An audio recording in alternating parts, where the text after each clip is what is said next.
In this video, we'll review scalar multiplication of vectors. It's a way of combining what we call a scalar with a vector to get a new vector. When I talk about a scalar here, I'm talking about a real number. In this context, the scalar, the real number, is going to serve to scale the vector, to change its magnitude by some scaling factor. So here the scalar is a real number. So let's let C be some scalar, some real number. And we'll let V be a vector in 3 dimensions, so it'll have 3 components, V1, V2, and V3, some vector in 3 dimensions. We're going to define their scalar, or their scalar multiplication of this vector by C, so it's going to be C times V. That's going to be a new vector, so I get a new vector when I do this. And I'm going to do the obvious thing. I'm just going to scale each of the components of the vector, so it'll be CV1, CV2, CV3.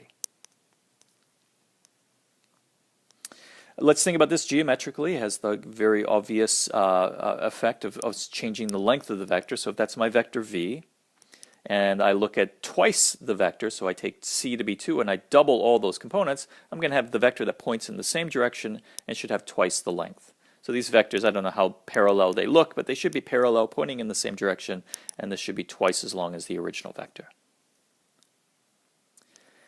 In components, I just double all of the components, resulting in an arrow that has twice the length.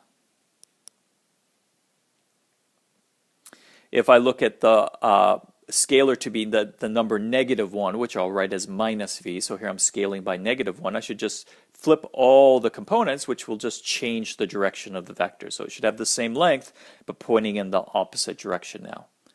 And in terms of components, I just flip the sign of each component, minus V1, minus V2, minus V3. If I scale by the scalar 0, the real number 0, so 0 times V, I'll end up multiplying all the components by 0, which will make them all 0, and I get the 0 vector as a result. So we've somehow like scaled it down to a vector that has no length now. We should think about how scalar multiplication affects the magnitude of a vector, and it has the obvious impact, but we'll prove this formally here. What I'm going to do is take a vector V, I'm going to take a scalar C, and then we're going to calculate its length. So I'm going to take the components of the scaled vector, which are the CV1, CV2, CV3. That's the new vector, and we need to find the length of that. So we need to square each of those components. I'm going to square each one, add them together. That is the square of the length right now. And then I'm going to take the square root to get the length of the vector, the magnitude. When I square each one of these terms, I'll have a c squared and a component squared of the original vector. So if I factor out the c squared from each term, I'll have c squared times the sum of the squares of the components, and then we need to take the square root of that. And because it's a product here in the middle, I have c squared times the sum of squares here. I'm going to have the square root of c squared. And then underneath here, the square root of the sum of the squares of the components is the magnitude of the vector. So I'll have the square root of the scalar squared times the length of the vector. So in summary here, if I scale a vector and then find its length, I'm going to have the length of the vector, and then I'm going to have this factor here. Keep in mind, it's tempting to say that this is c, but if c is a negative number, this isn't quite accurate. We need to be careful here, and it's going to be the absolute value of the scalar that appears here.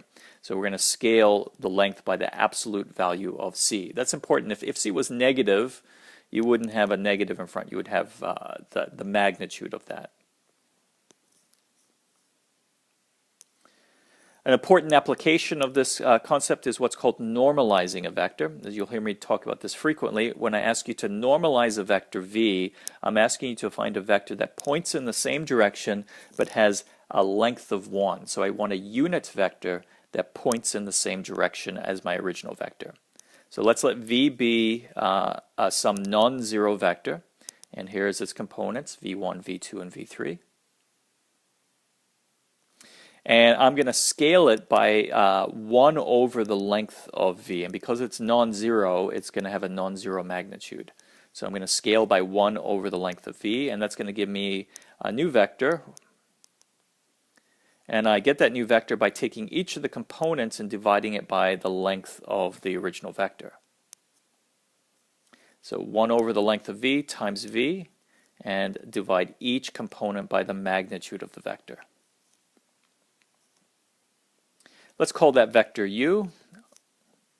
If we now find the length of the vector u,